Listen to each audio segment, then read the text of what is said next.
ಈ ವಿಡಿಯೋನ ನೀವು ವಾಟ್ಸಪ್ಪಲ್ಲಿ ಎಲ್ಲಾದರೂ ಶೇರ್ ಮಾಡಿದ್ದೀರಾ?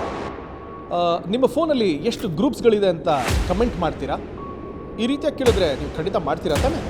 ನಮ್ಮ ಮೊಬೈಲಲ್ಲಿ ಒಂದಲ್ಲ ಎರಡಲ್ಲ ಹಲವಾರು ವಾಟ್ಸಪ್ ಗ್ರೂಪ್ಸ್ಗಳಿದೆ.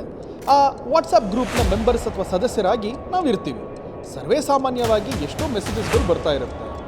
ಅಕಸ್ಮಾತಾಗಿ ನಿಮ್ಮ ಮೊಬೈಲ್ ನಿಮ್ಮ ವಾಟ್ಸಪ್ ಗ್ರೂಪ್ನಲ್ಲಿ ಯಾರಾದರೂ ಒಬ್ಬರು ನೀವು ₹1 ಹಾಕಿದರೆ ₹100 ಗಳಿಸಬಹುದು, ₹1000 ಹಾಕಿದರೆ ₹10,000 ಗಳಿಸಬಹುದು, ಅಥವಾ 1,00,000 ಹಾಕಿದರೆ 80 ಲಕ್ಷದವರೆಗೆ ಗಳಿಕೆ ಮಾಡ್ಬೋದು ಅಂತ ಹೇಳಿದರೆ ನೀವು ಆ ಲಿಂಕ್ ಮೇಲೆ ಕ್ಲಿಕ್ ಮಾಡ್ತೀರಿ.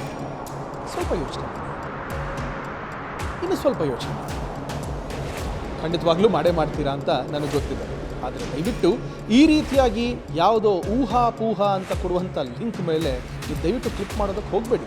ನಮ್ಮ ಬೆಂಗಳೂರು ಉತ್ತರ ವಲಯದ ಸೈಬರ್ ಪೊಲೀಸ್ ಸ್ಟೇಷನ್ ಅವರು ಟ್ರ್ಯಾಕ್ ಮಾಡಿರುವಂಥ ಒಂದು ಕೇಸ್. ದುಬೈನ ಒಂದು ನೆಟ್ವರ್ಕ್, ಅಲ್ಲಿ ಜನರು ಕೂತು ಬೆಂಗಳೂರು, ಅದು ಕೂಡ ಟೆಕ್ ಕ್ಯಾಪಿಟಲ್ನಲ್ಲಿರೋರಿಗೆ ಟೋಪಿ ಹಾಕಿಸ್ತಾ ಇದ್ರು. IPO ಸಬ್ಸ್ಕ್ರಿಪ್ಷನ್ ಮಾಡಿ ಅಂತ ಹೇಳಿ ನಿಮಗೆ ವಾಟ್ಸ್ಆ್ಯಪ್ ಗ್ರೂಪ್ಸ್ಗಳಿಗೆ ಸೇರಿಸಿ ಮಹಾಲಕ್ಷ್ಮಿ ಲೇಔಟ್ನಲ್ಲಿರೋರೊಬ್ಬರಿಗೆ 88 ಲಕ್ಷದ ಪಂಗನಾಮವನ್ನು ಹಾಕಿದ್ರು. ಕಷ್ಟಪಟ್ಟು ದುಡಿದ್ರೆ ಆ ಒಂದು ಹಣ ನಿಮ್ಮ ಜೊತೆ ಲೈಫ್ ಲಾಂಗ್ ಆಗಿರುತ್ತೆ. ಪೊಲೀಸರು ಈ ಒಂದು ಚಕ್ರವ್ಯೂಹನ ಭೇದಿಸ್ತಾರೆ. ಯಾರು ಸೈಬರ್ ಕ್ರೈಮ್ನ ಮಾಡಿರ್ತಾರೋ ಅವರಿವತ್ತು ಜೈಲ್ ಹಾಲಾಗ್ತಾರೆ.